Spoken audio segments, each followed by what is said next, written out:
Hola a todos y bienvenidos a un nuevo episodio del podcast El En Vez de la Página, el número 17 ya. Soy Antón García Fernández y les hablo desde Jackson, en el estado de Tennessee, en los Estados Unidos de América. Y hoy tenemos un programa muy especial, una conversación que llevaba yo mucho tiempo ya queriendo realizar y queriendo grabar, y finalmente en este día de junio, aquí caluroso, aunque también un poco tormentoso en Jackson, pues tengo la oportunidad de, gracias a las tecnologías de Internet, tener al otro lado de la línea cibernética, desde el hermoso y estado que yo nunca he visitado, pero hermoso estado de Vermont, a Luis Hernán Castañeda, que acaba de publicar no hace muchos meses una novela que tengo aquí sobre mi mesa, que se titula Mi madre soñaba en francés, publicada por Penguin Random House en su sello Alfaguara. Ya digo, hace solamente unos cuantos meses he tenido la oportunidad de leer la novela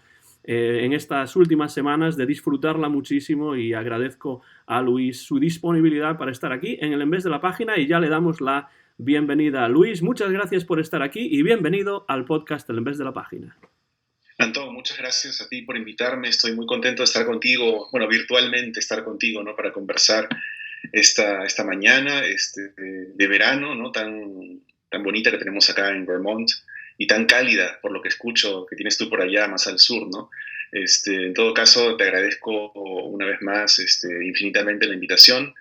Estoy muy complacido de estar en tu compañía y también de poder hablar de esa novela que salió el año pasado en Lima, Perú, ¿no?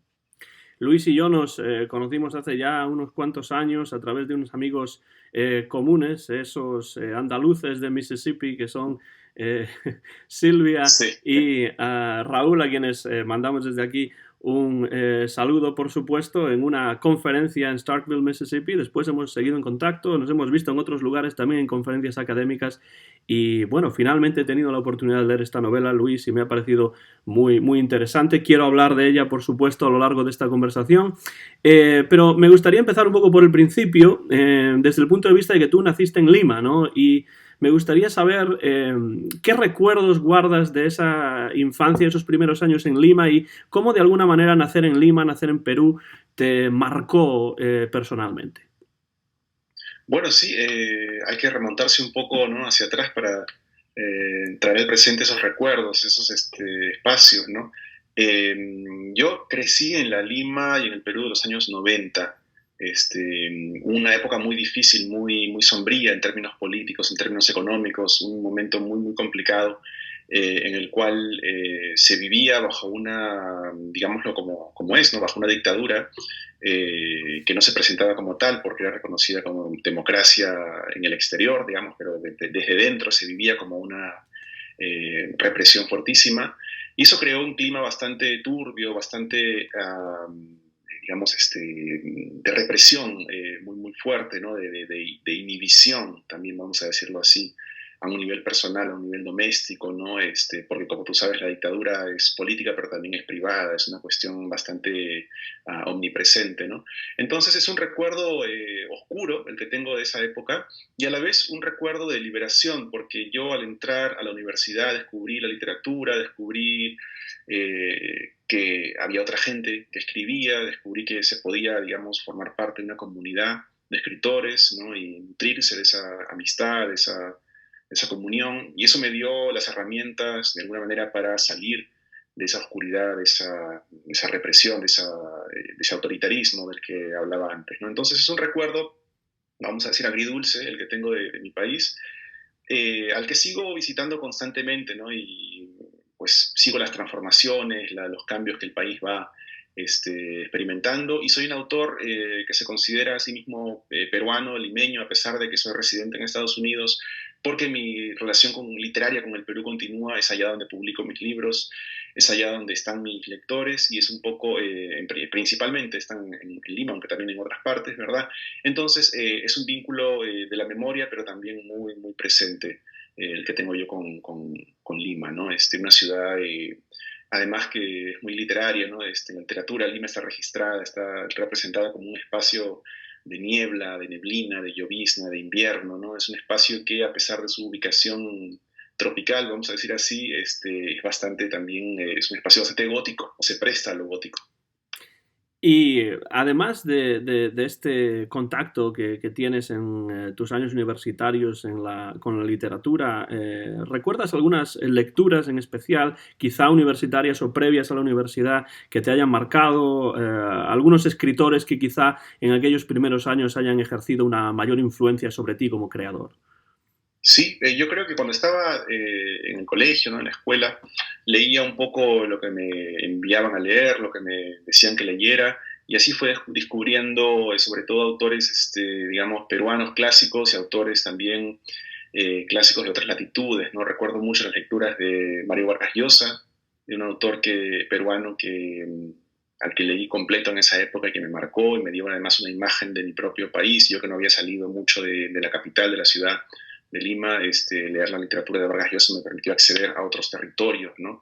También Arguedas, yo creo que debo mencionar a los dos juntos en tándem, porque fue un descubrimiento también que realicé un poco en la adolescencia, libros como Los ríos profundos, Los cuentos de agua, ¿no? Que me dieron también una noción de los Andes, ¿no? Una realidad social, cultural tan cercana y a la vez tan lejana, para alguien como yo que vivía en la ciudad, ¿no? Entonces Arguedas, Vargas Llosa fueron los autores que descubrí tempranamente, ¿no? En la adolescencia, que me marcaron. Luego en la universidad estudié de forma más sistemática, descubrí lo que era la literatura latinoamericana, ¿no? Y creo que dos autores que me fascinaron desde el principio fueron Borges y Cortázar, ¿no? Borges un poco por estas construcciones matemáticas, estas bibliotecas infinitas que él concebía en sus cuentos, y Cortázar más bien por el aspecto más íntimo, tal vez más sentimental, más, digamos, esta exploración de los entresijos de la mente que la literatura fantástica o neofantástica permite, ¿no? Entonces, esos autores fueron para mí muy importantes. Por supuesto, hay muchos más, pero hablando de las primeras épocas, las primeras lecturas, creo que, por ejemplo, ¿no? La primera lectura de Borges la recuerdo perfectamente porque fue un deslumbramiento absoluto, fue el hallazgo de todo aquello que puede contener un breve cuento, ¿no? Puede contener un universo completo, ¿no? De forma casi perfecta, hablando de Borges, ¿no? Así que lo sigo leyendo, lo sigo enseñando hoy en día, son autores que me acompañan, ¿no? Y a los cuales, por supuesto, debería sumar otros más, pero ahora mismo son los primeros que me vienen a la mente y debe ser por algo justamente, ¿no? Aunque, bueno, Kafka también me marcó mucho, pero siempre en conexión con Borges, ¿no? Debo decir. Hay muchas cosas, creo yo, Luis, que tú y yo compartimos. Pues la época histórica que nos ha tocado vivir, por ejemplo, porque nacimos más o menos al mismo tiempo. El hecho de que hemos nacido en otras latitudes y nos hemos conocido en los Estados Unidos, donde residimos desde hace ya bastante tiempo. Yo vine a los Estados Unidos, pues originalmente para estudiar mi doctorado en literatura española y lengua española en Nashville, en la Vanderbilt University. Y me gustaría saber un poco, en tu caso, ¿cómo se articuló esta llegada a los Estados Unidos? Sí, en efecto, compartimos esa condición de exiliados, emigrados, depende de cómo uno se defina en relación a ese desplazamiento, ¿no? Pero en mi caso, no sé el tuyo, en mi caso fue una cuestión inicialmente profesional, porque en la época en la que yo estudié, el mundo cultural, literario en particular, peruano era reducidísimo. Había solamente 2 o 3 universidades que tuvieran una facultad de literatura, de forma que la proyección de quedarse allá y trabajar dentro del campo de la literatura era inexistente, ¿no? Tanto para mí como para mis compañeros, ¿no? Y para personas de generaciones anteriores que ya se habían ido a Estados Unidos o a Europa para seguir estudios doctorales y para trabajar, ¿no? O para vivir. Entonces yo siempre tuve claro desde que empecé la carrera de literatura, porque como te contaba antes, descubrí la literatura a través de la universidad, ¿no? Fue que yo siempre supe que tarde o temprano tendría que irme por un tiempo largo o corto de mi país si es que yo había elegido el camino de la literatura. Era una especie de condición, ¿no? Luego se convirtió eso más que en una condición o más que en una imposición profesional, en un deseo personal muy profundo, ¿no? Yo creía, por las cosas que había leído, por los autores que conocía, asociaba mucho la literatura al viaje, ¿no? Para mí era necesario viajar, ¿no? Era casi una ley, ¿no?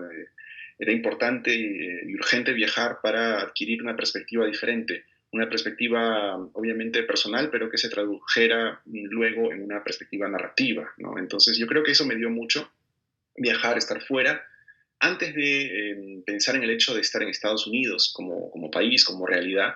El hecho simplemente de salir era para mí importantísimo, ¿no? Salir y volver, pero sobre todo estar fuera y reajustar la mirada, ¿no? Y Estados Unidos, como te dije, bueno, el tema profesional, el mercado universitario aquí es muy amplio, tiene ofertas, tiene posibilidades, ¿no? Siempre lo consideré una opción importante para mí. Y sin contar, por supuesto, y sin considerar el tema de la cultura estadounidense, que sea consciente o inconscientemente estuvo siempre conmigo, ¿no? En la cultura estadounidense, llámese cine, llámese pues, dibujos animados, literatura también, por supuesto, ¿no? A través del boom y a través de la novela latinoamericana me interesé mucho por autores como Hemingway o Faulkner, que leí, Fitzgerald, que leí mucho en mis años universitarios, ¿no? De forma que tenía una especie de fascinación, podemos decir, por la cultura estadounidense que facilitó mucho el viaje y mi desplazamiento y que además estaba en total sintonía con mi deseo de escribir y de ser profesor de literatura, porque para mí esas dos cosas estaban juntas, ¿no? El tema de ser escritor y ser profesor, no las veía yo esos oficios como opuestos, sino más bien como amigos, ¿no?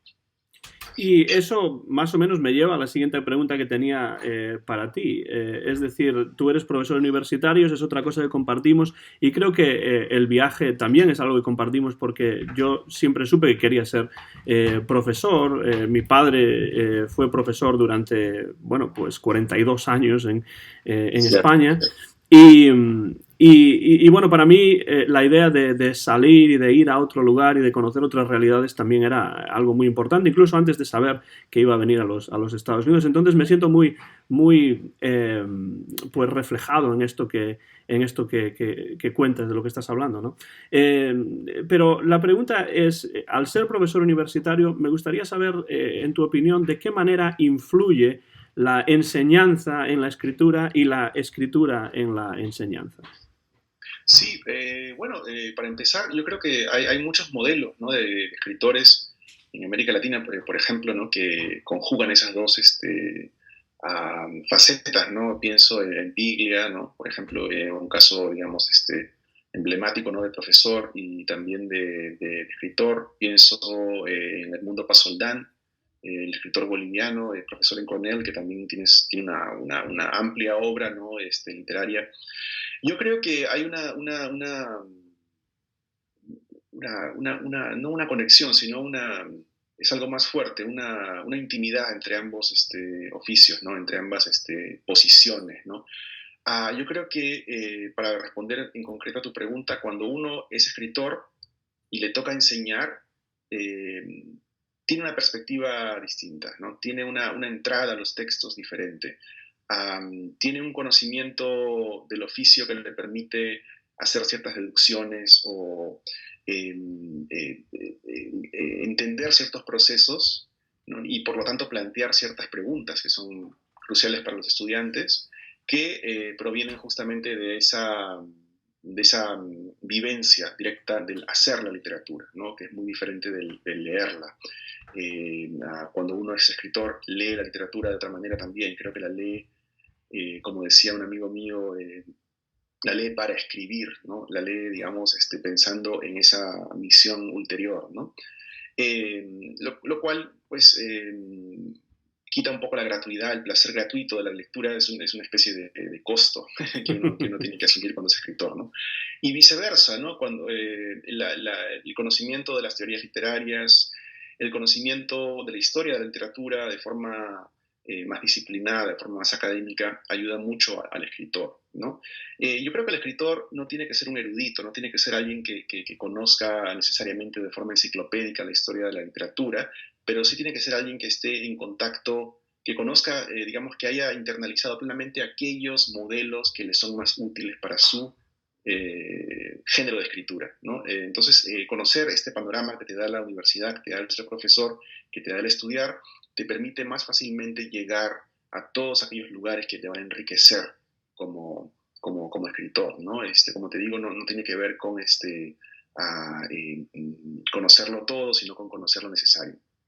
Entonces, esos son dos simplemente puntos que te puedo mencionar ahora, pero yo creo que hay múltiples ventajas que uno podría enumerar.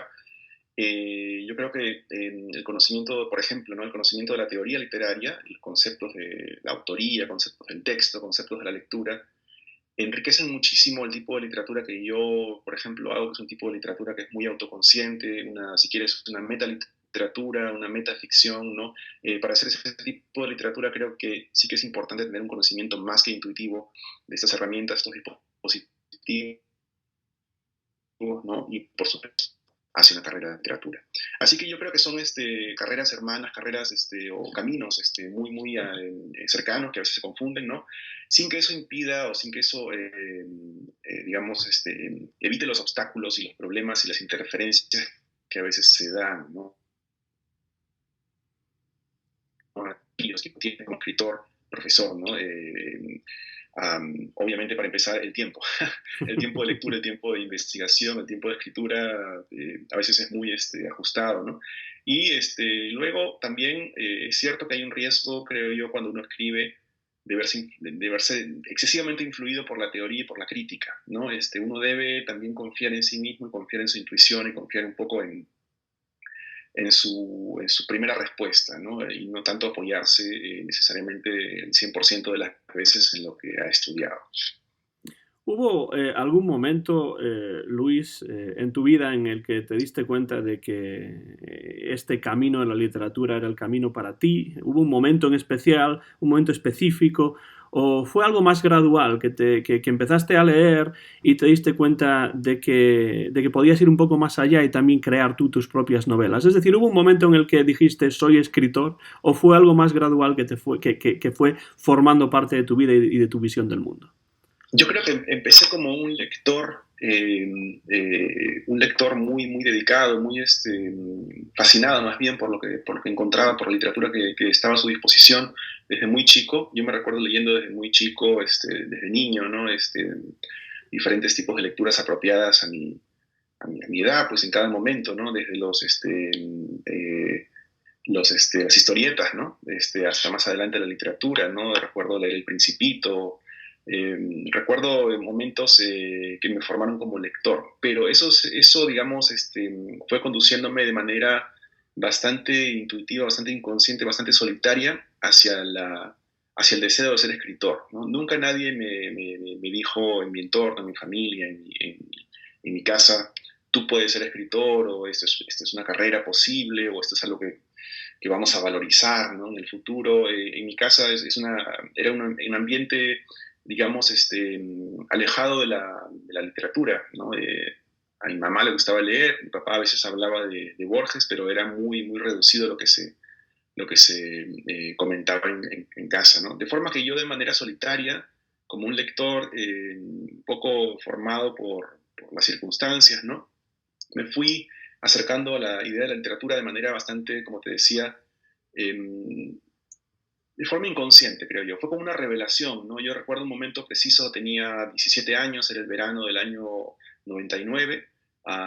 Yo estaba a punto de entrar a la universidad, era el verano anterior a iniciar el ciclo universitario como cachimbo, como se dice en Perú, como estudiante de primer año, y estaba caminando por una calle cerca de mi casa, camino a la peluquería, un acto totalmente banal y sin ningún tipo de trascendencia literaria, ¿verdad? Estaba caminando hacia la peluquería y en ese momento, en el transcurso de esa caminata, se me ocurrió un cuento, ¿no? Se me ocurrió un cuento y no solamente vi las imágenes del cuento y seguí la historia de forma más muy visual en la mente, sino que además este cuento, este germen de cuento vino acompañado por el deseo de, bueno, escribirlo, y no solamente escribirlo, sino llamarme escritor, ¿no? Ser alguien que se va a dedicar a esto, ¿no? Porque, bueno, si hago un cuento, puedo hacer dos, puedo hacer un libro, puedo hacer una carrera, ¿no? Todo eso surgió de manera abrupta, fue una especie de epifanía, una pequeña epifanía que tuve en esa caminata de unos cuantos minutos, ¿no? Y a continuación creo que lo que siguió fue el deseo, más bien el deseo se convirtió en un proyecto, ¿no? Todo eso me llevó a tomar mis estudios muy seriamente en la universidad y a empezar a escribir, a practicar de forma obsesiva muy tempranamente, ¿no? Así que sí, son las dos cosas que tú mencionabas antes, ¿no? El proceso gradual de lectura y luego el deseo de ser escritor fue un chispazo, fue una especie de fogonazo que me marcó y que recuerdo y que sigue orientando gran parte de mi vida hasta ahora, ¿no?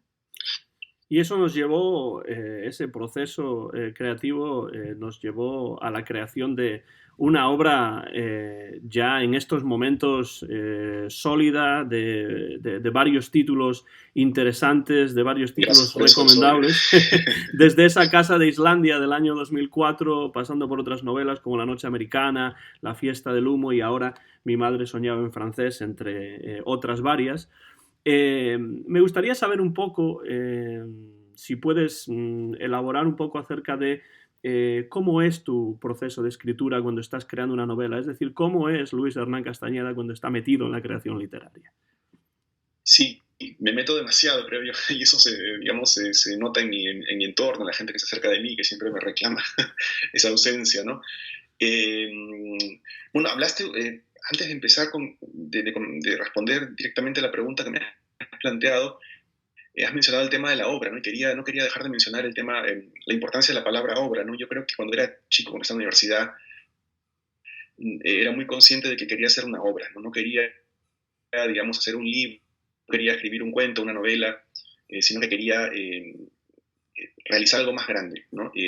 No estaba totalmente consciente en ese momento de qué implicaba una obra en términos de esfuerzo, en términos de tiempo y en términos de lo que significa realmente lo que es tener una obra o intentar tener un deseo muy vivo, ¿no?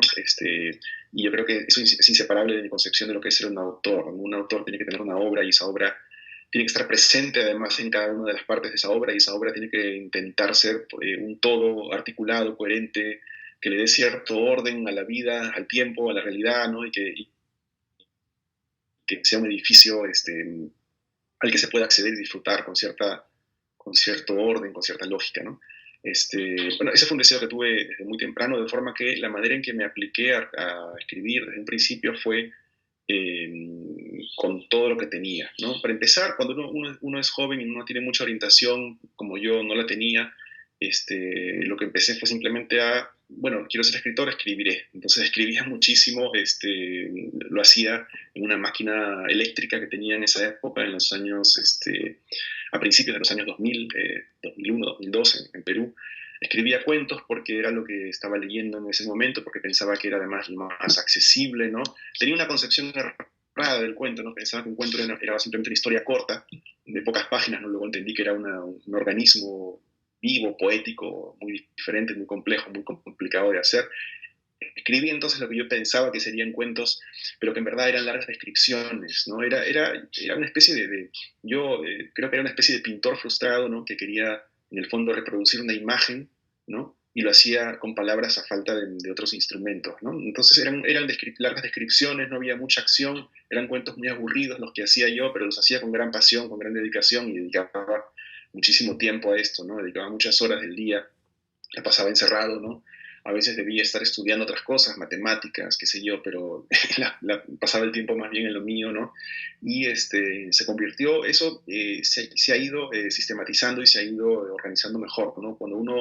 A medida que uno desarrolla, prueba y desarrolla sus herramientas de escritura, estas se vuelven mucho más, no solamente más naturales, sino que se afinan mucho más, de forma que para escribir uno ya no invierte el tiempo que invertía antes, ¿no? De forma que ahora puedo dedicar mucho menos tiempo y sacar, espero, mejores cuentos de los que escribía cuando tenía 20 años, aunque eso lo decide el lector siempre, ¿no?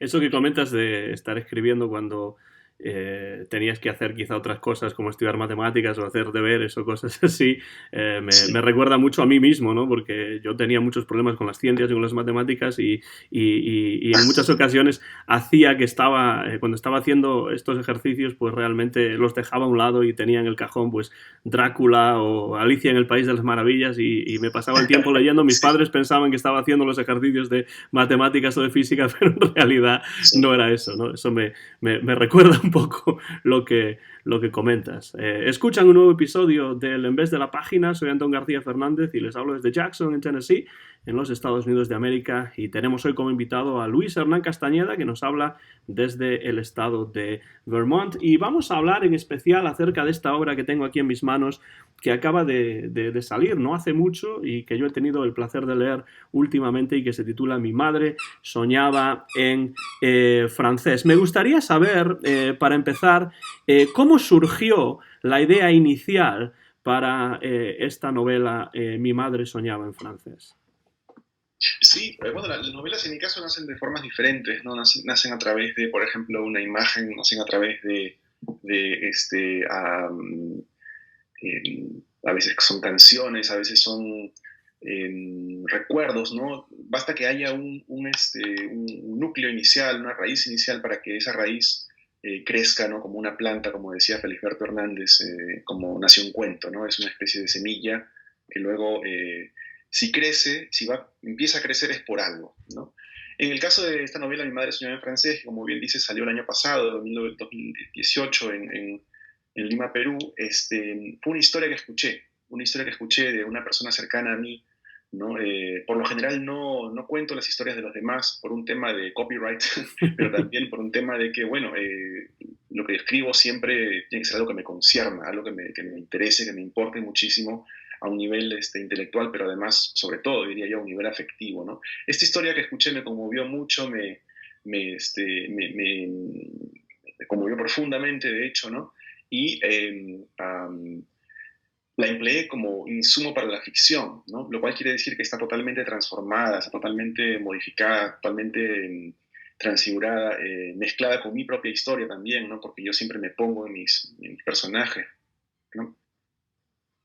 Era la historia de un personaje, de una persona que descubre algo sobre su vida familiar, sobre sus padres, ¿no? Descubre que esa felicidad o esa perfección aparente, siempre superficial, ¿no? Que él creyó haber vivido en su propia infancia, en su propia relación de hijo o de hija con sus padres, no era tan real, ¿no? Entonces, ese fue el germen, ese fue el tema, digamos, principal del cual surgió la novela. El descubrimiento, el hallazgo, a veces violento, repentino, de una verdad sobre el pasado y sobre los otros, que cambia nuestro propio relato de vida, ¿no? Que afecta, digamos, de tal forma nuestra propia concepción del mundo, de la gente que nos rodea, de nosotros mismos, que nos lleva a cambiar la manera en que contamos nuestra historia. Eso fue lo que yo quise contar, plasmar, ¿no? Suena abstracto, pero luego, bueno, mi trabajo fue darle una concreción, darle una encarnación en una historia, en unos personajes, y así fue como fueron naciendo Pilar, Juan y los demás personajes de la novela, ¿no? La acción de la novela tiene lugar en 3 espacios geográficos que son Lima, por un lado, después un pueblo en Galicia y después un pueblo pequeño en Vermont, lugar en el que tú resides actualmente con tu esposa, con Laura. Y estos espacios geográficos en los cuales transcurre la novela tienen importancia en tu vida personal también, lo cual me lleva a preguntarme, Luis, ¿cuánto de autobiográfico hay en esta novela Mi madre soñaba en francés? Mucho de autobiográfico, ¿no? Yo creo que un escritor siempre se coloca, como decía antes, en su obra de formas a veces inesperadas, ¿no? No necesariamente en conexión con una historia, con un personaje o con un aspecto concreto, sino de forma diluida. Es una especie el escritor es de alguna manera el clima de su obra, ¿no? Esa nube, esa lluvia, esa luz que lo impregna todo, es la presencia del escritor, ¿no? Y lo demás, creo yo, suele ser, o en mi caso debe ser, creo yo, inventado, ¿no? Porque uno tiene que, como escritor, tiene que desarrollar cierta imaginación también, ¿no? Me parecería limitante restringirse únicamente a la propia historia, porque esa historia, por más que tenga muchos matices y muchas versiones, es una, ¿no? De forma que intento variar, ¿no? Sin embargo, hay autobiografía, como decías tú, hay elementos, ¿no? Y en este caso concreto el tema de los espacios me parece fundamental, ¿no? Como mencionas, la novela transcurre parcialmente en Lima, brevísimamente en Lima, también unos meses en Galicia, en el noroeste de España, y luego en Vermont, el estado donde vivo yo, ¿no? Por una cuestión muy práctica, por un tema de conocimiento práctico del espacio, ¿no? Eso ayuda mucho para imaginar lugares, ¿no? En un contexto realista como era el que yo quería hacer. Es importante la realidad de los lugares, ¿no? El clima, el tiempo, los colores que uno ve en los espacios, ¿no? Eran elementos muy importantes para mí. Además, estaba muy claro para mí que, dado el tema de la novela es sobre un personaje que quiere ser políglota, que tiene una relación con muchas lenguas, una relación muy, muy conflictiva, difícil con muchas lenguas, ¿no? El tema de los viajes y el tema de pasar de Perú a España a Estados Unidos me parecía adecuado, ¿no? Hay más razones, por supuesto, ¿no? Yo creo que para un autor latinoamericano el tema de España siempre es muy importante, ¿no? Cuando yo estaba creciendo como escritor, cuando estaba empezando como escritor, la idea de publicar un libro en España, de hacerse conocido en España, o incluso de vivir en España como escritor, era un camino importantísimo, ¿no? Había muchos ejemplos y de forma que España adquirió una estatura mítica, ¿no? En mi imaginación, ¿no? En la imaginación de mi generación, con ejemplos además históricos como, bueno, la Barcelona del boom, la Barcelona de García Márquez, de Vargas Llosa, ¿no? Eran imágenes de España que uno tenía. Entonces yo quería, de alguna manera en mi ficción siempre quise tocar el tema de España de alguna manera, ¿no? Pero en este caso fue una España distinta, fue una España rural, una España que no es Madrid, que no es Barcelona, que no es una gran ciudad, ¿no? Sino una España quizá más real en todo caso, ¿no? O igualmente real, ¿no? Y además periférica, ¿no? El tema de la periferia era muy interesante para mí y así respondo un poco mejor la pregunta que me hacías de la autobiografía y termino con el tema de los espacios. Los espacios que elegí son espacios liminares, son espacios de frontera, ¿no? Vermont está en el extremo norte de Estados Unidos en contacto con otro país, con Canadá y con otra lengua, el francés que se habla en Quebec, y de la misma forma en Galicia. Galicia está en el extremo norte también, ¿no? El tema del norte era importante para mí como una metáfora, ¿no? En esta novela. Está en el norte del país, ¿no? Está en contacto no solamente con el agua, con el océano, con el mar, sino con Portugal, ¿no? Además está en sí mismo el gallego, una lengua importantísima que está en contacto con el español y con el portugués, de forma que esa serie de contactos, ¿no? Era para mí importante. Y Lima es también una ciudad fronteriza, creo yo, porque está un poco entre el sueño y la imaginación, en mi caso, ¿no? Yo como escritor que se fue, para mí Lima es una realidad, pero también es un fantasma, ¿no? Y esa liminalidad creo que se ve en la novela también. Una cosa que España comparte con Hispanoamérica, evidentemente, es la lengua, ¿no? Y la lengua tiene una importancia capital en esta novela, o las lenguas en plural, ¿no? Porque hay un plurilingüismo que me parece muy interesante en esta novela. Mi madre soñaba en francés. Esto ya se ve en el propio título, que es en español, pero mi madre soñaba en francés, otra lengua diferente que está en contacto ahí, ¿no? El personaje principal, precisamente, uno de los que más hablan en la novela, que es Juan, estudia varias lenguas a la vez, ¿no? Estudia alemán, francés, también un poco de gallego, portugués, ¿no? Tiene en cierto modo una obsesión con las lenguas. Esta es una obsesión que compartes tú también. ¿Qué representan las lenguas para ti, Luis? Definitivamente, ¿no?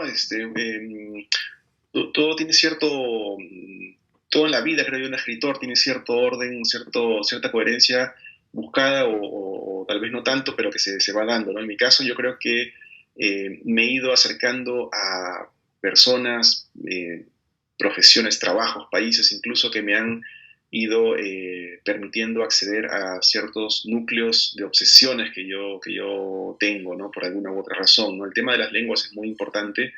Las lenguas extranjeras, el aprendizaje de lenguas. Yo enseño lenguas, también enseño español, ¿verdad?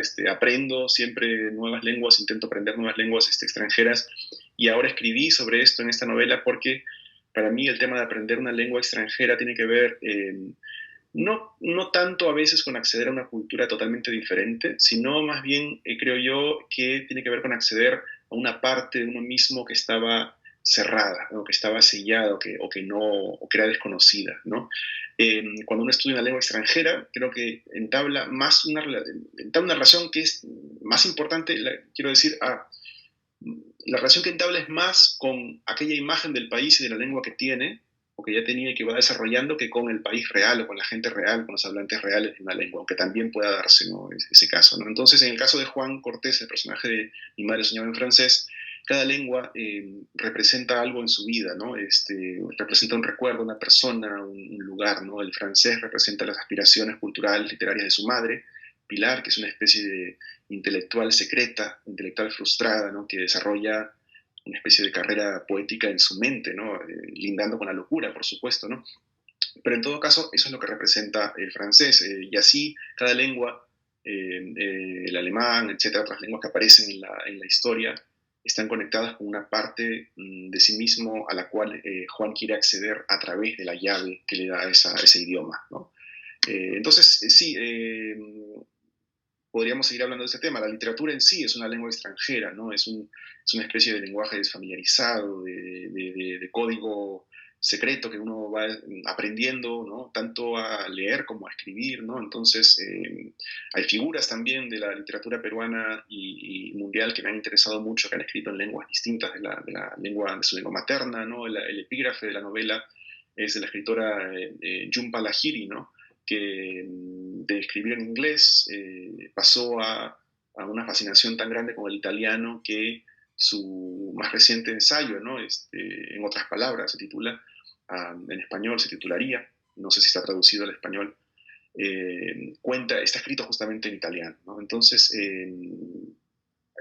a través de mi profesión como profesor, a través de mi escritura, a través de mis lecturas, las figuras que admiro, ¿no?, en la literatura, me he ido acercando muchísimo a ese tema, por razones que aún sigo descubriendo, ¿no? Porque cuando uno escribe una novela, aprende y entiende muchas cosas, pero otras más bien se le presentan como preguntas, ¿no? Yo sigo preguntándome, bueno, ¿qué hay en esta novela? ¿Por qué me interesó tanto ese tema? ¿Por qué este personaje me fascinó de esta manera, ¿no? Y esto puede ser el origen de nuevas historias, por supuesto.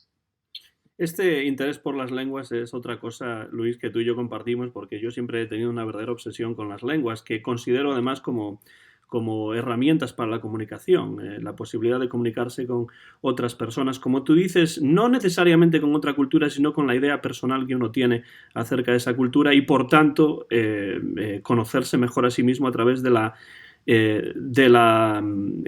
aprendizaje de algo que en principio nos era extraño, pero que en mi caso por lo menos me atrae enormemente. Una de las cosas de las que me he dado cuenta leyendo esta obra es el hecho de que en muchos casos incluso la sintaxis de una lengua entra en la otra lengua. La novela, por supuesto, está escrita en español, hay muchas palabras, muchos vocablos, muchas frases en otras lenguas, pero sobre todo en la parte de la novela en la cual Juan se encuentra en Vermont, en los Estados Unidos, también en los momentos en los que Stephanie, su prima, escribe, que realmente sería una traducción del inglés porque escribe originalmente en inglés, pero nosotros lo leemos en español, ¿no? Pero en todo caso, incluso la sintaxis del inglés entra en la lengua española y eso me parece una cosa dificilísima de hacer y que tú has conseguido hacer de una manera muy notable. Esto es algo que evidentemente tú hiciste a propósito, Luis, y ¿cómo de difícil fue eso para ti? No, te agradezco mucho el elogio, Antón, pero sí, es un tema que la novela quise desarrollar en la novela, ¿no? Para empezar, bueno, tú sabes que el hecho de vivir en una situación de contacto lingüístico como es la que experimentamos tú y yo y mucha gente en este país, ¿no? Nos cambia, ¿no? Nos transforma necesariamente, lo busquemos o no, ¿no? Yo creo que, por ejemplo, en la escuela graduada, el estar en contacto con personas que hablaban un castellano, ¿no? Tan distinto, ¿no? Que venían de tantos países, creo que me fue dejando no solamente palabras, sino sonidos, ¿no? Reacciones lingüísticas que no venían de mi lugar de origen, ¿no? Y eso se fue adhiriendo a mí como una especie de segunda piel, ¿no? O tercera o cuarta piel, eh, dentro de un proceso que continúa, ¿no? Mi esposa es, como mencionabas Laura, es gallega, de forma que estoy en contacto permanente con el gallego, ¿no? Hay cosas del gallego que pasan a mi español sin que me dé cuenta, y luego solo cuando vuelvo a Lima y hablo de nuevo con las personas me doy cuenta de que, bueno, estoy hablando tal vez de una forma, inconscientemente estoy hablando de una forma que no es pura, no es una lengua pura la que yo utilizo, ¿no? Y eso me encanta, ¿no? La pureza me ha parecido siempre aburrida, incluso detestable, ¿no? Entonces, he buscado esa mezcla consciente, no la he evitado, digamos, no he tratado de preservar o construir un español peruano limeño auténtico, ¿no? Eso lo he dejado atrás. Y artísticamente intenté justamente reproducir ese proceso, ¿no? Yo creo que es un tema distinto lo que ocurre en la literatura, porque hay mucha literatura que tiene que ver con el Spanglish, ¿no? Con una versión más bien, un entendimiento un poco reducido del Spanglish, donde, por ejemplo, se trata simplemente de hacer algunas traducciones inverosímiles de formas gramaticales que no simplemente son agramaticales en una lengua o la otra, o simple y llanamente de la inclusión de vocablos, de términos, de palabras, ¿no? Como si eso fuera suficiente, ¿no? Yo quería ir un poco más allá, quería entrar al nivel de la sintaxis de la lengua, pero de manera verosímil, de manera sutil y de manera que no fuese forzada, ¿no? Que no pareciese forzada, ¿no? Y lo intenté con estos emails, esta parte de la novela que mencionas entre Stephanie y Adler, que son dos personajes importantes que son parte de una conspiración política, bueno, son entrando un poco al otro tema de la novela, ¿no? Pero en todo caso se expresan en una especie de interlengua, ¿no? Que, que además de tener, digamos, insumos de varias lenguas, también del francés, ¿no? Intenta ser en sí misma bella, o por lo menos acercarse a cierta forma de belleza, ¿no? Hay una escritora que me gusta mucho, se llama Yoko Tawada, es una escritora japonesa que escribe en alemán. Ella dice que cuando dos sistemas lingüísticos se juntan, ¿no? Cuando hay un maridaje entre ellos, se forma una tercera música, ¿no? Que es una especie de música tal vez no tan armónica en un principio, pero que busca su propia armonía, que busca su propia forma de belleza, ¿no? Entonces, eso intenté hacer. Agradezco que me digas que te gustó, porque, bueno, uno nunca sabe, pero fue una especie de experimento amparado también en figuras que son importantes en la novela, como César Moro, el poeta peruano que escribió en francés, ¿no? Entonces, fue una empresa literaria consciente que me planteé. Desde luego, sí que lo lograste. Yo creo que cualquier lector de la novela que tenga nociones de inglés o que haya estado en contacto directo con el inglés se va a dar cuenta de ello. Lo que comentabas antes de que volvías a Perú y te decían que no hablabas de la manera pura es algo que me ocurre a mí también. Cuando vuelvo a Vigo, pues muchos de mis amigos que todavía viven por allí y con quienes estoy, cuando vuelvo de vez en cuando, pues cada año y medio más o menos a Vigo, me dicen, oye, tú hablas raro ahora. Y yo les aseguro Sí. que de veras no lo hago a propósito, que, que es algo que simplemente sale así y yo no me doy cuenta. Y de hecho, quien me escucha hablar normalmente, como mis padres, con quienes estoy en contacto por Skype, pues ellos mismos no se dan cuenta, pero las demás personas que no me escuchan de una manera directa todos los días o de una manera constante, pues no sé, incluso algunos pensarán que lo hago a propósito, pero no tiene nada que ver. Tú mencionabas a César Moro y quería hablar un poco de eso. Es un escritor que yo desconocía, pero cuya figura, después de leer la novela e ir buscando información acerca de él, me ha parecido verdaderamente interesante. En un principio llegué a pensar que quizá era un escritor que no existía y que tú habías metido en la novela como parte de la ficción, porque de veras nunca había oído hablar de él, pero me parece una figura muy interesante y me gustaría saber por qué has elegido precisamente la figura de César Moro. ¿Qué representa este escritor para ti y también para el contexto de la novela? Bueno, a mí me gustan mucho las novelas sobre poetas, o novelas con poetas, vamos a decir así, ¿no? Desde Bolaño, ese subgénero ha tenido un gran éxito en la literatura en español, ¿no? Pero siempre me han gustado, ¿no? Yo creo que la idea de la poesía como aspiración máxima de la, de la literatura, ¿no? Como, digamos, superación de la narrativa. Me ha parecido siempre muy estimulante. No diré como algunos autores que la forma más sublime de la literatura es la poesía. No voy a llegar a ese punto, no me parece que sea cierto necesariamente o de forma taxativa, ¿no? Pero sí creo que la poesía es muy estimulante en cuanto a su tratamiento de la lengua, ¿no? Entonces, César Moro es un autor que a mí en lo personal siempre me fascinó. Lo leí, lo descubrí en la universidad junto a, como te comentaba antes, a Cortázar, a Borges, y me impactó desde un principio, ¿no? Esta fuerza de las metáforas, esta velocidad del verso, ¿no? Es un autor surrealista peruano muy importante, que además tiene una particularidad que no es un simple capricho, sino que realmente marca su figura, que es que él también es uno de esos autores que se fue, ¿no? Como tantos en el Perú y en el mundo, ¿no? Que se fue de su país, que no solamente se fue, sino que abandonó y renunció a su lengua de escritura y a su identidad, ¿no? En español por completo durante muchos años, aunque luego regresó, para abrazar el francés, ¿no? Y para intentar primero ser un poeta, un artista en Francia, en París, pero luego, incluso estando fuera de Francia, en México, continuó escribiendo poesía, incluso cartas a los amigos, ¿no? En francés, ¿no? Eso siempre me pareció un gesto radical, un gesto literario por excelencia, ¿no?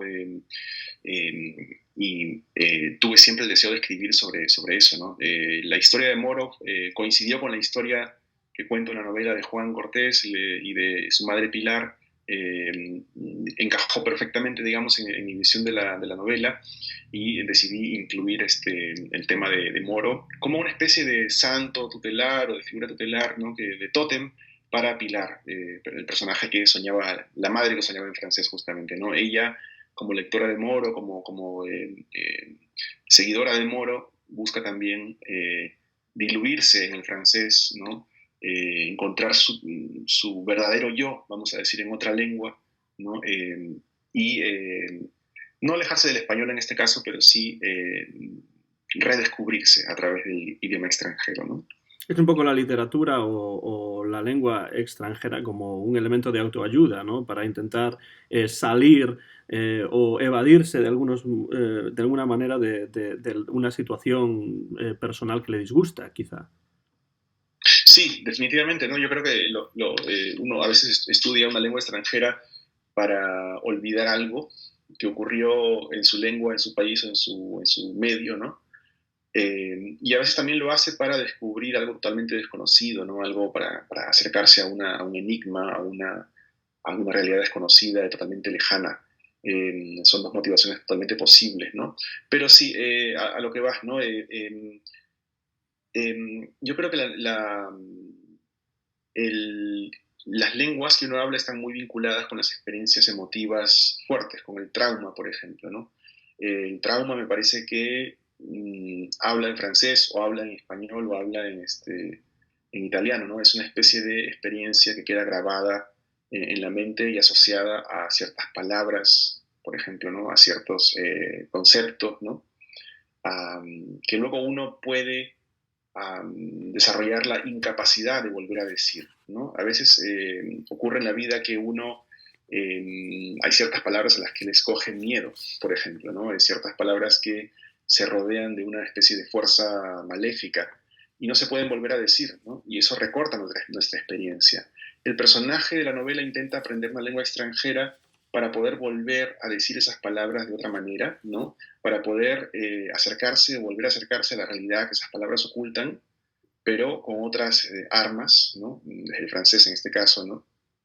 Entonces es un regreso a uno mismo, el que se emprende cuando se aparentemente aleja uno más, ¿no? De su propia experiencia. Escuchan un nuevo episodio del En vez de la página, el podcast en el canal de YouTube Antón GF. Soy Antón García Fernández y les hablo desde Jackson, en los Estados Unidos, en el estado de Tennessee, y en Vermont está nuestro invitado de hoy, Luis Hernán Castañeda, autor de una novela que Penguin Random House en su sello Alfaguara publicó el año pasado, hace unos meses, en el año 2018, y la novela que yo recomiendo vivamente se titula Mi madre soñaba en francés.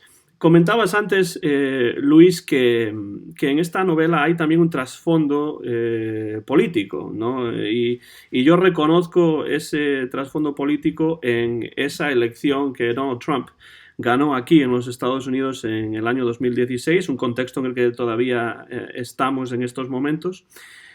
Como persona que no ha nacido en los Estados Unidos, igual que yo, ¿de qué formas te preocupan quizá las políticas de esta administración republicana en materia de migración, en materia de libertades personales?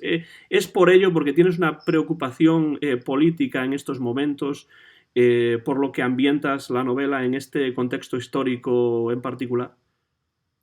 Mira, yo creo que como ciudadano común y corriente que vive hoy en día en este país, aunque dicho sea de paso no sea ciudadano del país, sino solo residente, ¿no? Lo cual me pone en una condición distinta y especial y tal vez liminar también.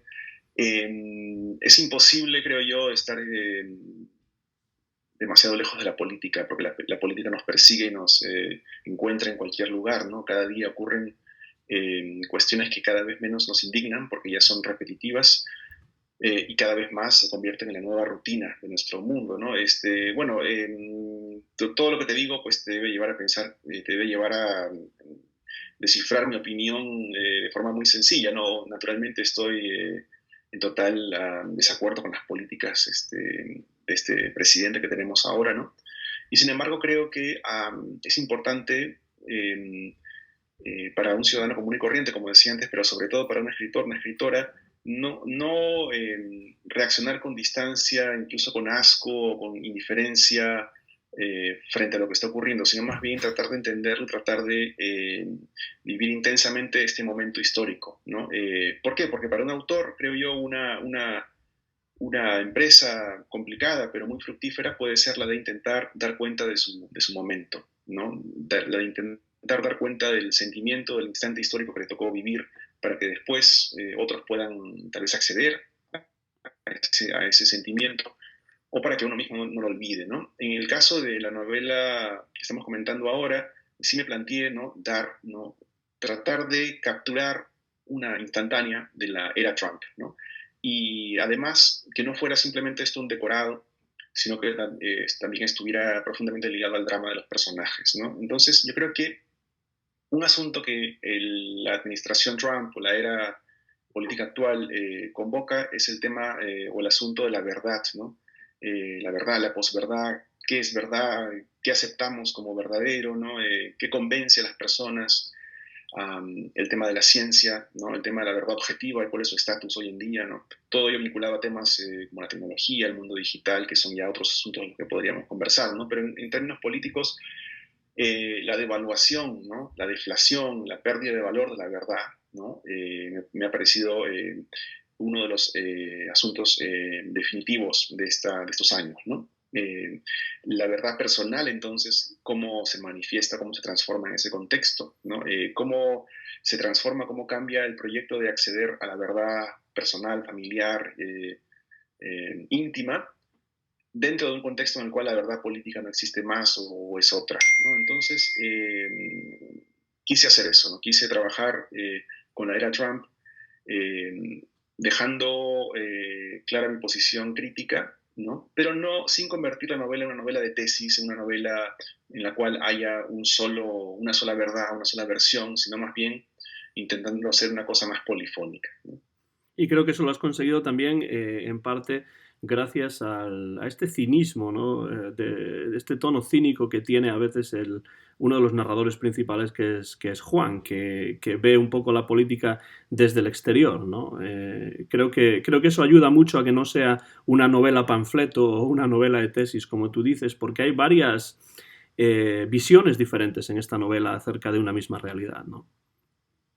A mí siempre me ha interesado, eso es un tema un poco más amplio, pero me ha interesado mucho este tema del contraste entre el fondo y la forma, la disonancia entre lo que uno cuenta y la forma en que lo cuenta. Creo que esa ironía, ¿no? Por decirlo de alguna manera, esa ironía es muy rica, ¿no? Me gusta mucho, por ejemplo, el manga, a mí, ¿no? Y una cosa que siempre me ha fascinado son estos tránsitos tan rápidos de una emoción a otra, de un estilo de dibujo a otro, ¿no? De un tono emocional a otro, ¿no?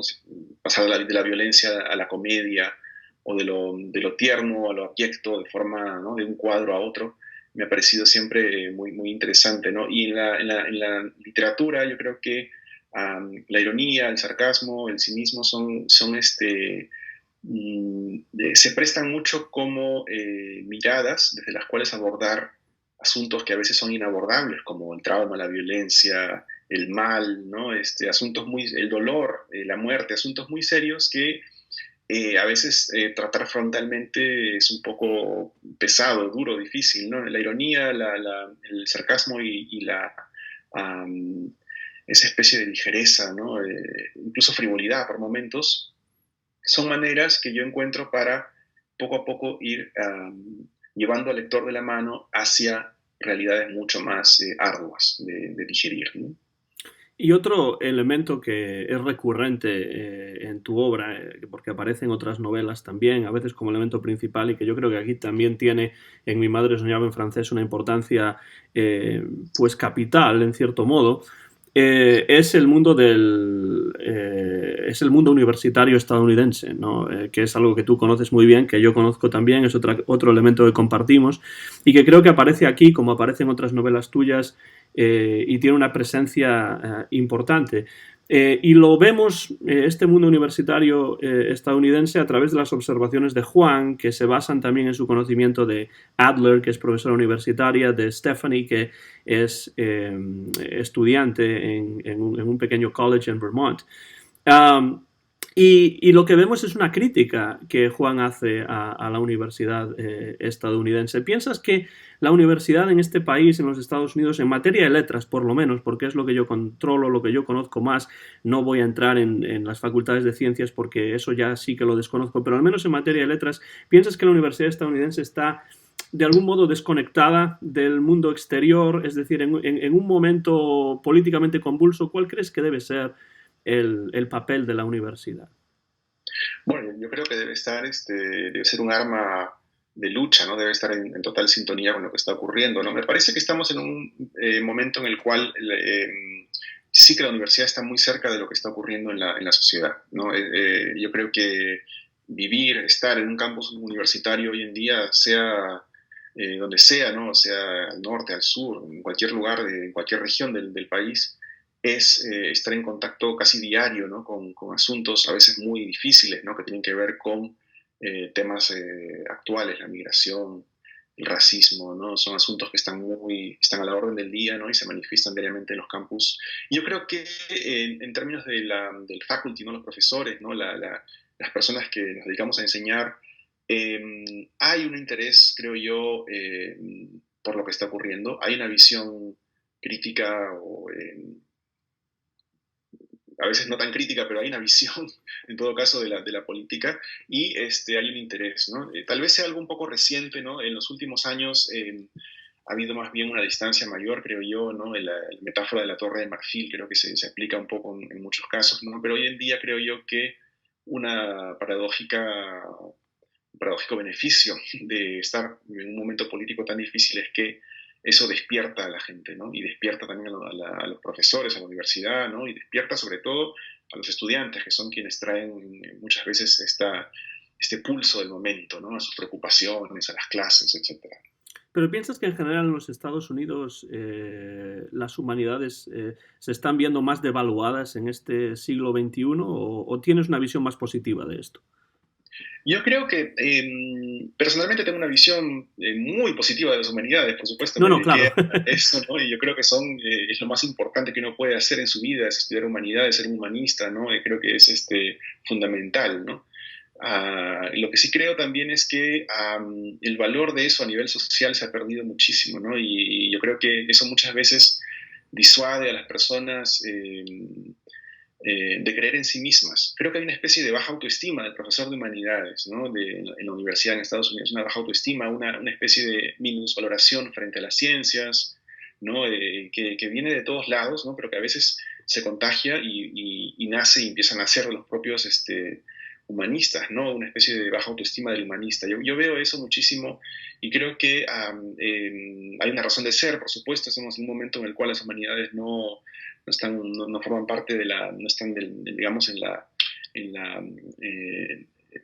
no son la estrella, ¿no? de la película, pero eso no implica que debamos olvidarlas. Al contrario, creo que parte de la misión que uno tiene como profesor es también cambiar esa imagen, esa mala imagen que las humanidades y las lenguas extranjeras en concreto no tienen para ciertos estudiantes, ¿no? Por ejemplo, para comentarte algo muy cotidiano que seguramente habrás escuchado, ¿no? La idea de que el español en concreto, en específico, es una lengua más fácil que otras lenguas, ¿no? Con lo cual tiene menos valor, con lo cual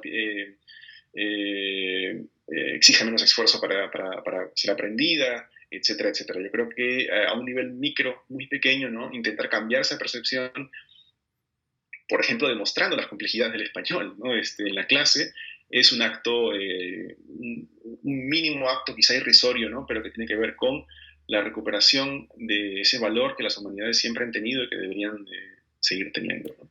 Esto que dices sobre el español, por supuesto, lo he vivido en primera persona en muchas ocasiones porque, claro, como el español está mucho más cerca de nosotros aquí en los Estados Unidos, es decir, es más fácil acceder al español.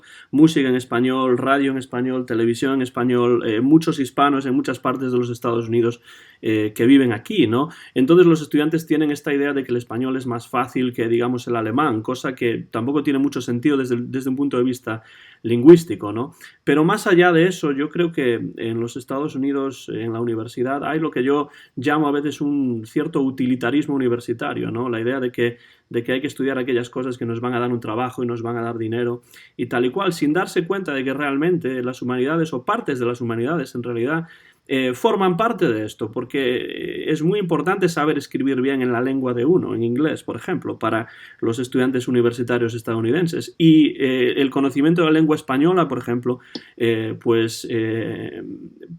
ser de mucha ayuda dependiendo del lugar del país en el que uno vaya a trabajar y del tipo de trabajo que uno vaya a realizar. Yo no entiendo, por ejemplo, cuando en criminología, por ejemplo, no se estudia español.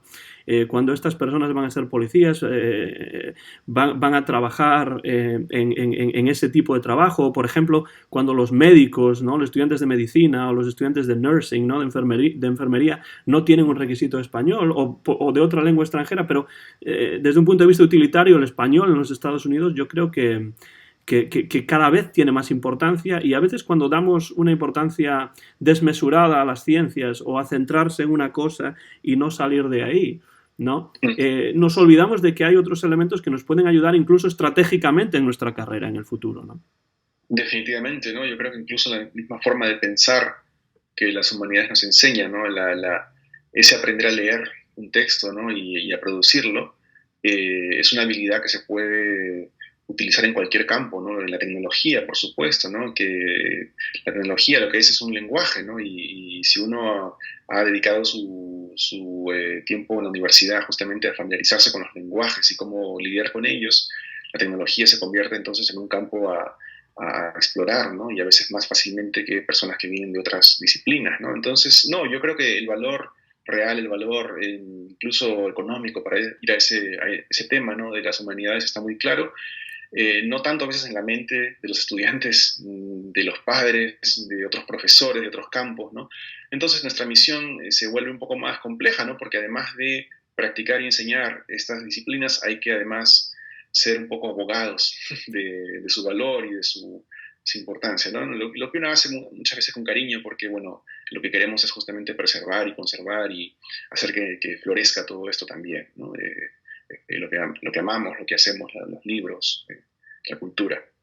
Hablar de profesores y de alumnos me lleva a los personajes de Adler y Stephanie, que son, en mi opinión, dos personajes muy interesantes, ya no solamente por ellas mismas como personajes y por su relación, sino por la manera en la que está contada esta relación. El hecho de que accedamos a emails que una le escribe a la otra, pero solamente tenemos la voz de una y no tenemos la respuesta de la otra, pero podemos suponer eso, como si fuese una conversación por teléfono en la cual escuchamos solamente a uno de los interlocutores. Eso me parece algo muy bien hecho en la novela, pero leo al final de la novela que en un principio ibas a eliminar a estos dos personajes. ¿Puedes hablar un poco de eso? Sí. Bueno, esto nos llevaría a muchos temas, ¿no? El tema del email, ¿no? Es un tema que es un poco, es curioso, ¿no? Porque, bueno, por ejemplo, un periodista, una persona me preguntaba hace un tiempo, bueno, has incluido en tu novela las nuevas tecnologías, ¿no? Y yo me reía un poco dentro de mí mismo porque, bueno, el email de nuevo no tiene mucho, ¿no? Realmente es una tecnología vieja, más bien, ¿no? Yo quería darle a la novela un aire vintage, de alguna manera, a través del email, ¿no? El email es usado como una especie de correspondencia romántica entre dos personajes, Adler y Stephanie, lo cual para ellas representa un poco una especie de gesto anticuado, ¿no? Ya la gente no se manda emails de amor, ¿no? Si alguna vez lo hizo, ¿no? Es algo que no se hace más, de forma que hacerlo hoy en día, una novela situada ambientada en el año 2016, como ocurre con la novela que yo escribí, implica ya una especie de gesto pasatista, ¿no? Nostálgico. Eso en cuanto a la tecnología, ¿no? Y en cuanto los personajes de Adler y Stephanie, me preguntabas por ellos, ¿no? Son dos personajes que introducen una especie de trama paralela a la novela. Por un lado está la trama principal de Juan y de su madre, una trama familiar, melodramática incluso por momentos, ¿no? Traumática por otros. Y en segundo lugar está la trama de Stephanie y de Adler, que es la que vincula la novela con el tema político, ¿no? Pues es una trama de una conspiración política estudiantil, ¿no? Y también una relación romántica entre Adler y Stephanie, pero sobre todo ellas están metidas en un proyecto, una especie de loca conspiración política cuyo objetivo final es unir nuevamente el estado de Vermont a Quebec, ¿no? Su su verdadera pareja política, digamos, territorial. Bueno, esos personajes Adler y Stephanie nacieron de forma tardía, ¿no? La novela originalmente era una novela sobre Juan, sobre la madre de Juan, una novela más contada por Juan, ¿no? Una novela del yo, vamos a decir así, de un yo masculino que se cuenta a sí mismo, ¿no? Pero esto me pareció que más bien debía enriquecerse en un segundo momento con una perspectiva femenina más fuerte, ¿no? Ya que en la novela Pilar, la madre no habla directamente, sino que es una especie de figura fantasmal, esquiva, ¿no? Me pareció importante introducir una perspectiva femenina, crear personajes femeninos que establecieran un contrapunto, ¿no? Que fueran una voz discordante tal vez, ¿no? Y que le enseñaran a Juan de alguna manera qué tan limitado era su mundo antes, ¿no? Entonces me impuse la tarea de crear dos personajes muy distintos a lo que había hecho antes, tanto por edad, por género, ¿no? Por sexo. Son dos personajes que me costó de alguna forma imaginar, ¿no? Porque mientras más se alejan los personajes, en mi caso, ¿no? Creo que es así para muchos escritores, mientras más un personaje se aleja de tu mundo, ¿no? De tu lengua, del tiempo en que creciste, de los referentes que tienes, mientras más se aleja, más complicado es darle un contorno real, ¿no? Y en este caso son dos personajes que por un lado son lejanos a mí, pero a la vez no tanto porque son como estudiantes, ¿no? Y yo, por supuesto, vivo rodeado de estudiantes día a día, ¿no? Piensa Juan con cierta condescendencia, ¿no? Que el mundo pequeño es el mundo de Adler y de Stephanie, y se da la paradoja de que realmente tiene que darse cuenta, pasadas las páginas, de que es realmente su mundo el que es más reducido y pequeño, ¿no? Entonces, hay ciertas paradojas en la novela que yo creo que están muy bien introducidas, y una de ellas tiene que ver precisamente con el papel de la tecnología, porque es cierto que mezclas diferentes tipos de tecnología. Está el Skype, están los mensajes de texto, están los emails, bueno, están incluso las cartas, está el vídeo, ¿no? En cierto momento. Y entonces hay diferentes tecnologías para la comunicación que están a la disposición de Juan, y sin embargo da la sensación de que el propio Juan parece tener problemas para comunicarse, ¿no? Con la gente que lo rodea. Es decir, tiene los medios, pero no tiene quizá en algunos momentos los contenidos o la decisión necesaria como para hacerlo, ¿no? Bueno, yo creo que ese es un drama que vivimos cotidianamente, ¿no? La gran ironía que existe, el gran desbalance entre la capacidad que tenemos para comunicarnos, la disponibilidad de mil y un medios, ¿no? Para hacerlo, y a la vez la imposibilidad de conocernos a nosotros mismos y por tanto de comunicarnos con el otro, ¿no? Yo creo que estamos en una sociedad, vivimos en una sociedad en la cual la gente se conoce muy poco a sí misma, intenta estar lo más lejos posible de sí misma, olvidar lo que siente o no saber lo que siente, ¿no? Y reducir la comunicación a una superficialidad muy chata, ¿no? A una comunicación, a un mundo bastante limitado. Yo creo que esa paradoja, como mencionas, se da hoy en día, ¿no? En esta sociedad, no solamente aquí, sino en otras sociedades, por supuesto, ¿no? Tal vez sea un asunto también de nuestro tiempo, pero lo quise desarrollar en la novela también, ¿no? El personaje, irónicamente, como mencionas, sabe varias lenguas, habla muchas lenguas, ¿no? Y a la vez no puede hablar en ninguna, ¿no? No puede comunicarse en ninguna de ellas, ¿no? Eso me pareció que era una linda ironía a trabajar en la novela, ¿no? Ese tipo de ironías son las que de pronto se convierten en hallazgos para el lector, ¿no? Se convierten en momentos de gran fuerza emocional en la lectura también, ¿no? Entonces el personaje quiere comunicarse, tiene una abundancia de medios y a la vez no puede decir las palabras que quiere decir, ¿no? Y precisamente esta dificultad o imposibilidad de comunicación se refiere específicamente a la comunicación con su madre, ¿no? Con Pilar.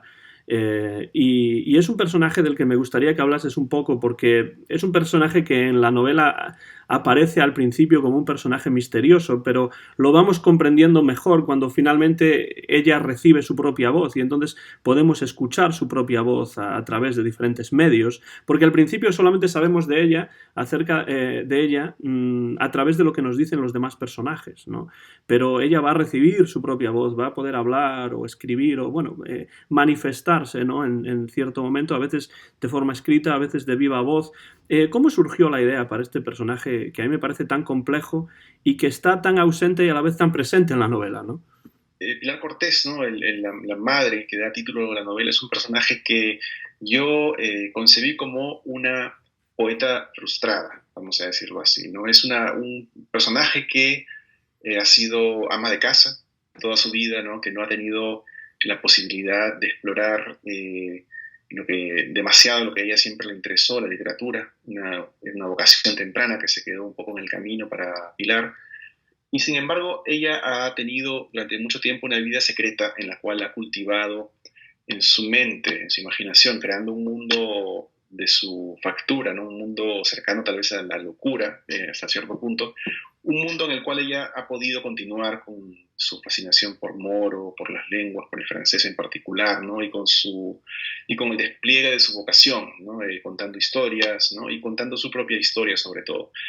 Me interesó siempre ese tema del creador, la creadora frustrada, porque pienso que es un asunto que es un fantasma que persigue a muchos escritores, ¿no? El miedo a dejar de escribir, por ejemplo, no poder seguir escribiendo, creo que está presente en muchas personas que escriben, y a la vez un poco el miedo retrospectivo de preguntarse, bueno, ¿qué hubiese hecho yo con mi vida si no hubiera podido desarrollar esta profesión o este oficio, ¿no?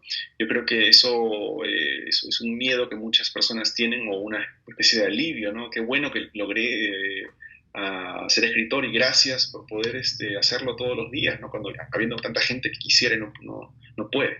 Entonces, ¿qué ocurre con las historias que no se cuentan? Era la pregunta que tenía yo. ¿Qué ocurre con ese mundo emocional, esas heridas, ¿no? Yo creo que en todo escritor hay una herida muchas veces, ¿no?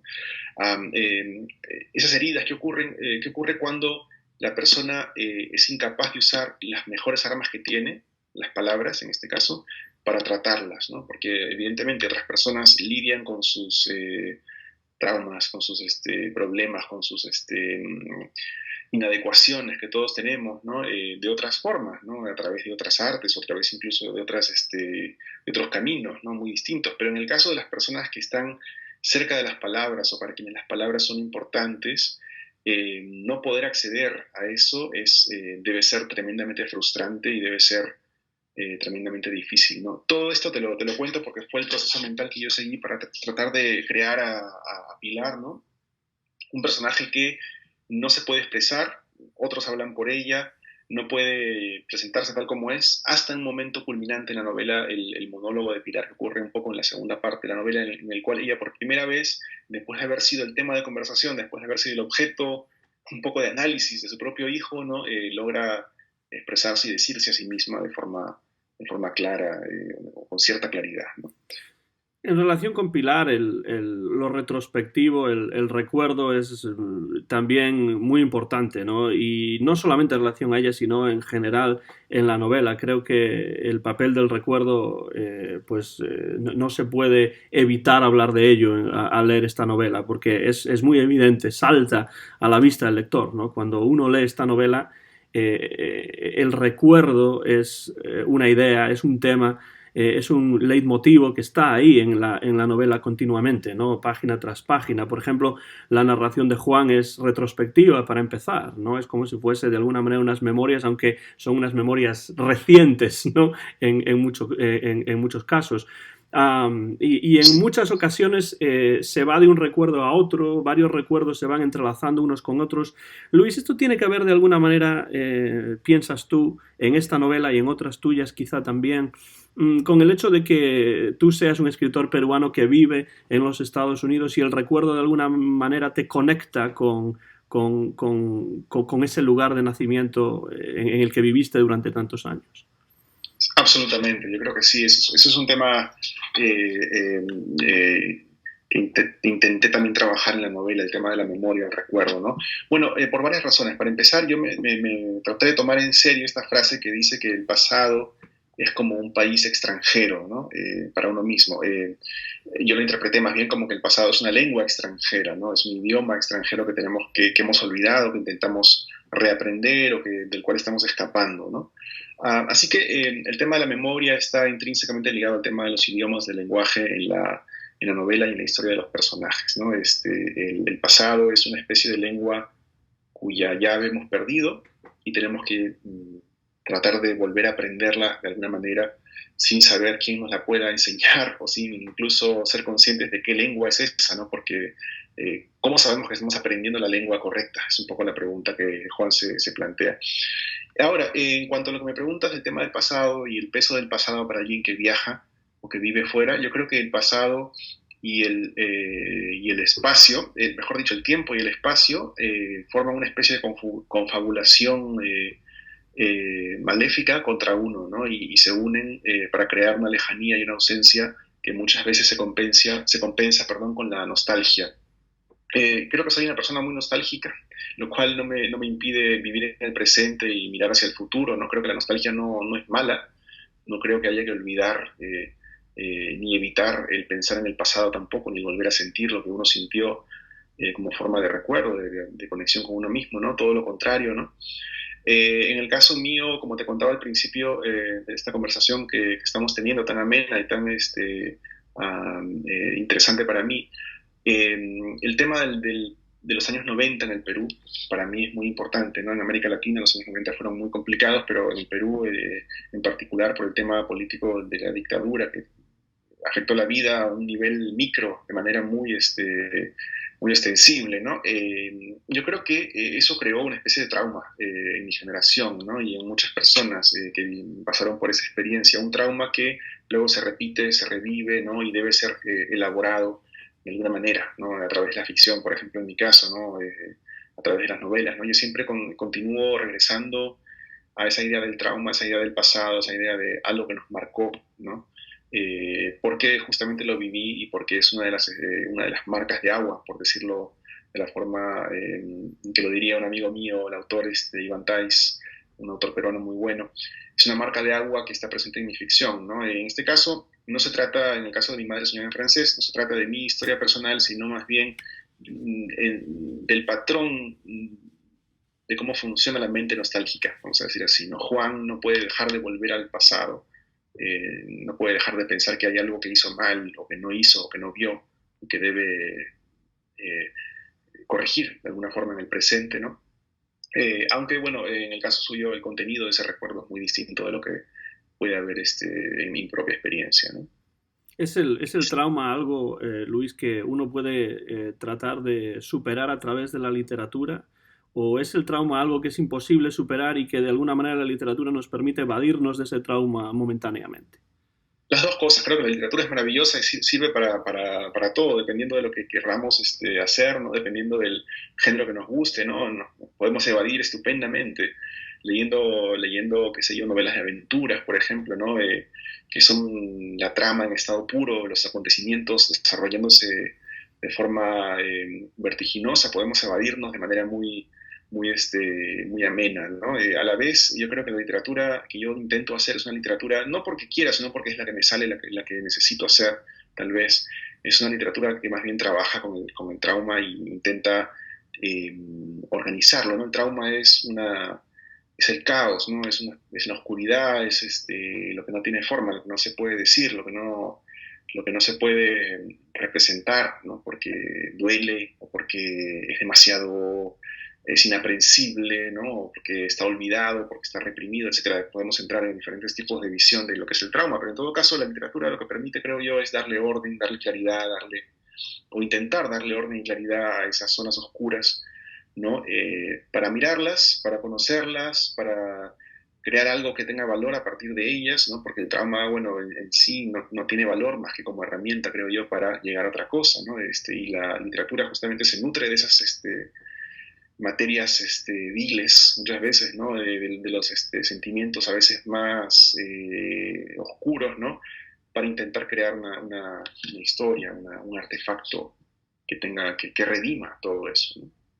Decías antes, Luis, que Juan viaja y viaja además de manera transatlántica, ¿no? Es decir, está en España, luego en los Estados Unidos, pero él es originalmente peruano y siempre da la sensación de que Juan se acerca o se siente, ¿no? Como un outsider, ¿no? En cada uno de estos lugares en los que está, que no son su propio país, como Galicia en algunos momentos de la novela, como Vermont en gran parte de la novela. Da la sensación de que le cuesta mucho adaptarse al medio, hacerse compatible con esa realidad que lo rodea en un lugar que en cierto modo es extraño para él. Pero también le da la oportunidad de alejarse un poco y comentar acerca de esa realidad. ¿Se puede reconocer en este Juan algo de Luis Hernán Castañeda viviendo en un país extranjero que a lo mejor cuando pase el suficiente tiempo se acabe convirtiendo en un país propio? No, sin duda, yo creo que a mí siempre me fascinó la figura del escritor como outsider, ¿no? Un autor al que leo y releo siempre es Alfredo Bryce Echenique, el autor peruano, que también me marcó en la universidad, ¿no? Y que tiene personajes que justamente viven en una deliciosa eh, cercanía, lejanía irónica con el presente, ¿no? Una relación tensa, extraña con la historia, ¿no? Que están viviendo, ¿no? Recuerdo, por ejemplo, la novela La vida exagerada de Martín Romaña, una novela que desarrolla el tema del Mayo francés, ¿no? Y el personaje está inmerso en París, justamente en ese momento político tan crucial, y sin embargo se siente totalmente lejos de lo que está ocurriendo, ¿no? Y hay una falta de sintonía absoluta entre su mundo interior, sus deseos, ¿no? Y los acontecimientos del mundo exterior. Yo creo que esa desconexión está presente en muchos escritores, creo que es una especie de marca de fábrica de muchos escritores, y que es importante, ¿no? Porque justamente es lo que permite, en términos materiales, prácticos, que uno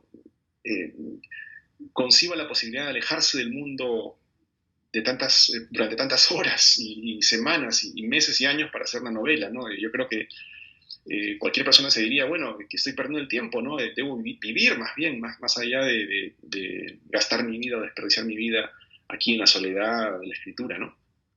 Yo creo que eso está presente en mí y eso agudizó aún más la desconexión que sentí frente a Estados Unidos cuando recién vine para aquí, ¿no? Yo, si ya me sentía desconectado de mi medio en Lima, en Perú, me sentía ajeno a lo que ocurría, imagínate en un lugar como este, ¿no?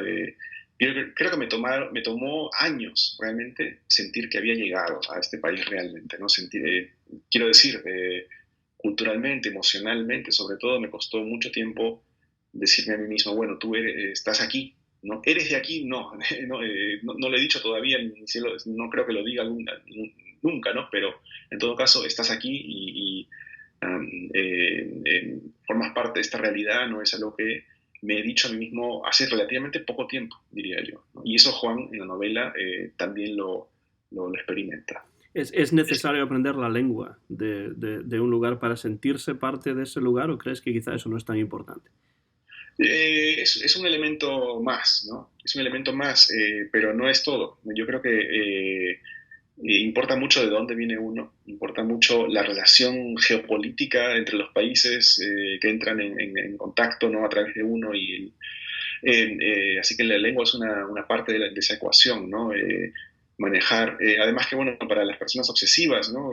Como tú creo yo, como me contabas antes, ¿no? Como yo mismo, ¿no? Y obsesivas en el aprendizaje de la lengua, nunca llega uno, creo yo, a la perfección que uno desea, ¿no? Uno intenta aprender y expresarse de la mejor forma posible, pero jamás alcanza ese nivel que busca, por más que los demás le digan, sí, hablas perfecto, ¿no? Y lo mismo con la escritura. Uno se plantea un nivel de exigencia que a veces es irrealizable, ¿no? Porque eso lo lleva justamente a progresar de novela en novela, ¿no? Sin sentirse que ha llegado ya a su meta, ¿no? No se llega nunca, creo yo, sobre todo en un país extranjero. Y a veces no se llega ni siquiera en la lengua propia de uno una vez que ha entrado en contacto ya íntimo y continuo con otra lengua extranjera, estando in situ en el lugar en el que esa lengua extranjera se habla, ¿no?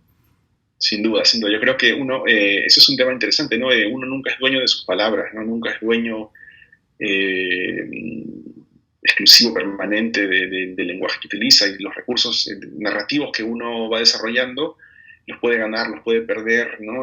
Si los repite, si digamos, usa demasiado un recurso, ese recurso se gasta, ¿no? Entonces, la relación del escritor con la lengua literaria, con la lengua extranjera, con la lengua propia, siempre es muy precaria, ¿no? Y nunca hay un patrimonio inalienable, ¿no? Uno sigue aprendiendo de su propio idioma y sobre todo al enseñarlo, uno aprende más cada día, ¿no? Del español en este caso, ¿no? Y nunca debe sentirse, creo yo, como te decía antes, propietario absoluto, ¿no? Porque cuando uno se siente propietario absoluto de sus recursos, de su idioma, es cuando, creo yo, empieza a morirse, ¿no? Un poquito como artista, como escritor. Escuchan la voz de Luis Hernán Castañeda, que nos llega alta y clara desde el estado de Vermont. Esto es un nuevo episodio del podcast El En Vez de la Página. Soy Antón García Fernández y muy pronto podrán escuchar este podcast en mi canal de YouTube Antón Jefe. Luis Hernán Castañeda ha publicado una nueva novela que se titula Mi madre soñaba en francés y la publica Penguin Random House en su sello Alfaguara y lo hizo en el año 2018, es decir, hace unos meses, y desde aquí la recomendamos encarecidamente a quien esté escuchando esta conversación, que para mí está siendo realmente muy interesante. Tenía muchas ganas de hablar contigo, Luis, y bueno, pues finalmente hemos conseguido combinar días y horas, momentos y poder charlar acerca de esta novela, o con esta novela como excusa, por lo menos. Para ir terminando la conversación, me gustaría preguntarte dos cosas más. Una de ellas tiene que ver con el hecho de que tú perteneces a un grupo, se podría decir incluso generación, de magníficos escritores peruanos que se encuentran en plena efervescencia creativa. Tú hablabas de Iván Tais hace unos momentos. ¿A quiénes de estos escritores puedes recomendarnos especialmente y por qué? Bueno, no quiero dejar de decir que te agradezco muchísimo la acogida, el espacio, la hospitalidad, Antón, que me has dado en tu podcast. Creo que este podcast es una ocasión maravillosa y rara, además de conversar a fondo, ¿no? Es un regalo que se le da a la gente, ¿no? Lo aprecio muchísimo. Gracias por invitarme y gracias por haberte tomado el trabajo, diría yo, de conversar. Hoy en día cada día es más difícil, ¿no? Conversar realmente con las personas, así que muchas gracias por eso. Y sí, es complicado mencionar nombres porque, bueno, uno siempre va a olvidar, ¿no? A alguien, ¿no? Y luego los olvidados te van a reclamar, ¿no? Así que es complicado decir nombres, pero sin ánimo de ser exhaustivo, ¿no? Yo sí diría que hay muchos autores latinoamericanos hoy en día, jóvenes que están están renovando la escritura, ¿no? En el caso peruano mencionaría yo autores como Katia Dawi, o Paul Baudry, o a Félix Terrones, ¿no? Y entre muchísimos más, ¿no? Dije tres, que son los primeros que se me han cruzado por la mente, pero ahora estoy pensando en una legión de escritores que podría recomendarte, ¿no? Con más tiempo, tal vez en otra conversación, que están haciendo literatura, ¿no? Pero es una generación muy interesante, en la cual hay muchas mujeres, además, que están teniendo una presencia importantísima, ¿no? Um, y yo la verdad que estoy muy contento de formar parte de esa generación, ¿no? Cuando empecé a escribir había tal vez menos personas que se dedicaban a la literatura, el medio latinoamericano y peruano era mucho más pequeño, había menos editoriales, ¿no? Penguin Random House, Alfaguara no estaban tan presentes en la literatura y en el medio peruano, de forma que hoy en día la situación está mucho más... es mucho más positivo para alguien que quiere escribir, ¿no? Hay muchas más voces, así que sí, cualquier día podemos conversar un poco más sobre eso, ¿no? Sobre esas nuevas generaciones de autores latinoamericanos y peruanos que vemos trabajar hoy en día. Y como aperitivo, brevemente, ¿qué preocupaciones o qué elementos crees que este grupo de escritores y escritoras comparte, ¿no? En estos momentos? Es muy variado, pero un filón o un camino que a mí me interesa mucho es la recuperación de las vanguardias, ¿no? De todo lo que significa la vanguardia en términos estéticos, en términos políticos, ¿no? En la historia no solamente de América Latina, sino de Europa, ¿no? Yo creo que hay mucho trabajo con neo-vanguardismos, ¿no? Creo que hay novelas que vuelven a la experimentación formal, ¿no? Que trabajan con el inconsciente, ¿no? Novelas que intentan romper la forma, ¿no? Siendo conscientes, por supuesto, de la tradición y del pasado, ¿no? Eso se está recuperando, ¿no? Y además está, de alguna forma, difundiendo a otras latitudes, ¿no? Siempre se identificó mucho la vanguardia con el Cono Sur, con Argentina, Buenos Aires, ¿no?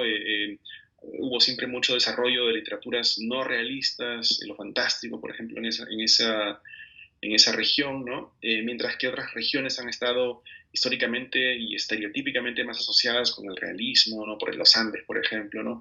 Yo creo que hoy en día eso no es tan así, ¿no? Y hay grandes ejemplos de autores que trabajan con la vanguardia en el Perú, por ejemplo, en Ecuador, ¿no? Entonces, es algo que me interesa mucho en lo personal, ¿no? Hay, por ejemplo, por supuesto que hay muchos más géneros, muchos más campos, ¿no? La autoficción, por ejemplo, es un campo muy comercial hoy en día, ¿no? Pero en concreto a mí me interesa lo que de vanguardista hay en la literatura latinoamericana de hoy.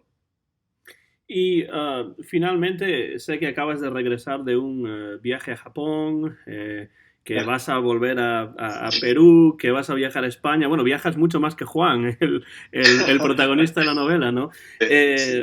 Y si puedes, quizás sin desvelar mucho, pero ¿podrías hablarnos un poco de en qué proyectos futuros o en un futuro inmediato estás metido en estos momentos?